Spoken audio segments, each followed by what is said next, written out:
अध्यक्ष महोदय, जो पंचनामा आणि त्याचा अहवाल जसा सिंधुदुर्गाचा जिल्हा आहे तसा रत्नागिरीचा 10/6/26ला आपल्याकडे जमा केलेला आणि त्यामध्ये आंबा काजू फळपिकाचं साधारणपणे 54,000 शेतकरी त्यामध्ये आहेत।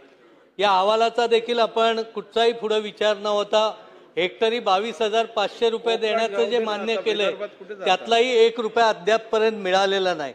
तर ही रक्कम जसं निलेशजींनी सांगितलं तर ते हेक्टरी 1 लाख रुपये होण्याबाबत आपण विचार करणार का? त्याच्यानंतर मध्यम मुदत कर्जाचं पीक कर्जात आताच्या ह्याच्यात आपण घेणार का? आणि ते पीक कर्जात घेण्याबाबतची कारवाई आंबा आणि काजूचं पीक कर्जमाफीत घेण्यात यावी। त्याचबरोबरीने AI तंत्रज्ञानाचा वापर करण्यासाठी आंबा आणि काजूसाठी आपण विशेष लाभ किंवा अनुदान देणार का? हे माझे स्पेसिफिक प्रश्न। अध्यक्ष महोदय, शेखर निकम साहेबांनी खूप चांगले प्रश्न विचारले। याच्या माध्यमातून निश्चित प्रकारे या बाबतीमध्ये आपल्या आंबा आणि काजू पिकासाठी जी काय मदत शासनाच्या वतीनं कृषी विभागाच्या मदतीने करणं गरजेचं आहे ती निश्चित प्रकारे निकम साहेब केली जाईल। हे आम्हाला माहिती आहे की शेवटी कोकण विभागातला शेतकरी हा अत्यंत गरीब आणि एक कष्ट करणारा शेतकरी आहे आणि अडचणीच्या काळामध्ये या शेतकऱ्यांच्या पाठीमागे राहणं, या शेतकऱ्याला मदत करणं ही शासनाची जबाबदारी।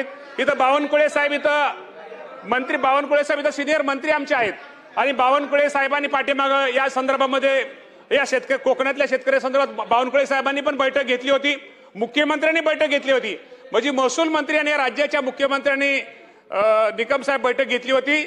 शासन या आपल्या बाबतीमध्ये सकारात्मक आहे। शेवटी NDRFचा नियम हा सगळ्याला सारखाच आहे, पण पीक विमा कंपनीच्या आपल्याला माहित आहे की ह्या बाबतीमध्ये आपल्याला आपला आंबा काजू उत्पादक शेतकऱ्यांना हवामान आधारित जी पीक विमा योजना आहे यामध्ये साधारणतः 217 कोटी आणि तुम्ही ज्या रत्नागिरी जिल्ह्याचा तुम्ही विचारला त्यामध्ये रत्नागिरी जिल्ह्यामध्ये नुसत्या विमा कंपनीकडून आपल्याला 90 कोटी रुपयाची नुकसान भरपाई ही मंजूर केलेली आहे। आणि मी तुम्हाला सभागृह अध्यक्ष महोदय या सभागृहाला सांगतो, ह्या दोन्ही रकमा ही जी NDRFची रक्कम आहे शेवटी मदत पुरवठा आपण तो प्रस्ताव पाठवलेला आहे, तो लवकरात लवकर या अधिवेशनापूर्वीच ती रक्कम कशी मिळेल त्या ताबडतोब आपण GR काढू।